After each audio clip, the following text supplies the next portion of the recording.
जो मुस्कुरा रहा है उसे दर्द ने पाला होगा, जो चल रहा है उसके पाँव में छाला होगा। बिना संघर्ष के इंसान चमकता नहीं, जो जलेगा उसी दिए में उजाला होगा। संघर्ष क्यों बचे संघर्ष से? संघर्ष ही तो जीवन की आत्मा है। जितना कठिन संघर्ष होगा उतनी ही शानदार जीत होगी। आइए इसी के ऊपर एक कहानी सुनाती हूँ। एक बार एक किसान भगवान से बहुत ही नाराज हो गया। किसान बहुत मेहनती था। बहुत मेहनत से वो खेतों में अनाज उगाता, उसकी देखभाल करता, पर अक्सर उसकी फसल खराब हो जाती। कभी सूखा पड़ जाता, कभी बाढ़ आ जाती, कभी तेज धूप, कभी आंधी, कोई न कोई कारण बन ही जाता और उसकी फसल खराब हो जाती। एक दिन वो किसान गुस्से में आसमान की ओर देखकर भगवान से कहा, हे ईश्वर, आपको लोग सर्वज्ञाता मानते हैं कि आप सब जानते हैं। कहते हैं कि आपकी इच्छा के बिना एक भी पत्ता नहीं हिलता, पर मुझे तो लगता है कि आप छोटी सी छोटी बात भी नहीं जानते। आपको तो ये भी पता नहीं कि खेती बाड़ी कैसे करते हैं। अगर आप जानते होते तो हर समय जो बाढ़, आंधी और तूफान आते हैं वो कभी नहीं आते। आप नहीं जानते कि कितना नुकसान उठाना पड़ता है हम किसानों को। यदि आप मेरे हाथ में ये शक्ति दे दें कि जैसा मैं चाहूँ वैसा मैं मौसम कर दूँ, फिर आप देखना मैं अन्न के भंडार लगा दूँगा। भगवान इस किसान के तीखे वाक्य सुनकर मुस्कुरा रहे थे और वो किसान के सामने प्रकट होकर बोले, मैं आज से तुझे ये शक्ति देता हूँ कि तू अपने खेतों पर जैसा चाहेगा वैसा मौसम कर देगा।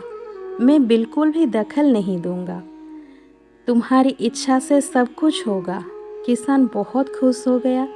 किसान ने गेहूं की फसल अपने खेतों में बोई। जब उसे लगा कि खेतों को धूप चाहिए तो खेतों को धूप मिल जाता।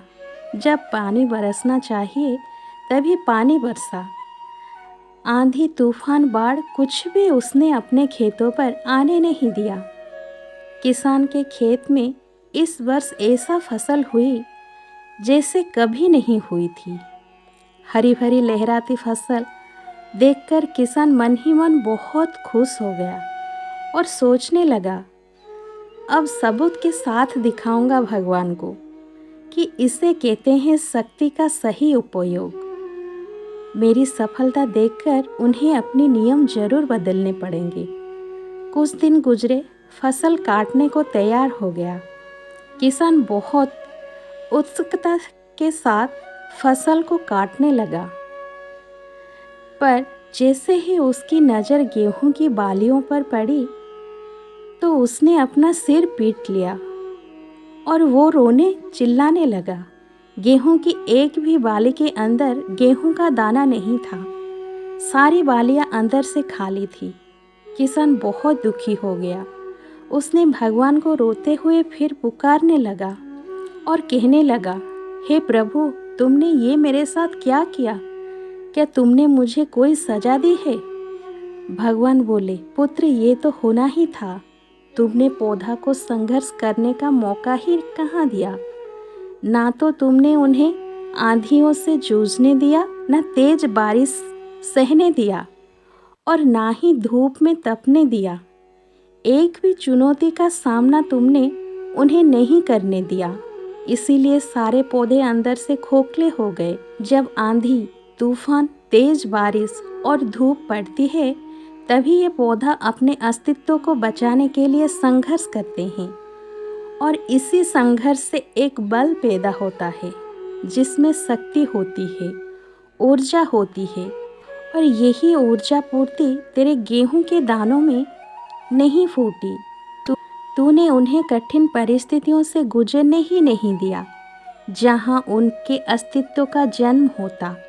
सारे वालियां इसीलिए खाली है, इसमें एक भी गेहूं का दाना इसीलिए नहीं है क्योंकि तुमने अपने पौधा को संघर्ष कराया ही नहीं। याद रखिए, स्वर्ण में सुवर्णीय आभा तभी आती है जब वो आग में तपने, गलने और हथौड़े से पीटने जैसा संघर्ष से गुजरता है। कोयले का टुकड़ा हीरा तभी बनता है जब वो उच्च दाव और उच्च ताप की मुश्किल परिस्थितियों से गुजरता है। इसी तरह यदि हमारी ज़िंदगी में कोई संघर्ष ही ना हो, कोई चुनौती ही ना हो, तो हम भी गेहूं की वालियों की तरह खोखले रह जाएंगे। कोई अस्तित्व नहीं होगा हमारा। विपरीत परिस्थितियाँ, चुनौतियाँ, समस्याएं हमें और अधिक निखारती हैं। यदि जीवन में कठिन परिस्थिति और चुनौतियाँ आए तो घबराना मत, बल्कि सामना करना, विश्वास करना कि आप और अधिक निखर जाओगे और अधिक मजबूत बन जाओगे।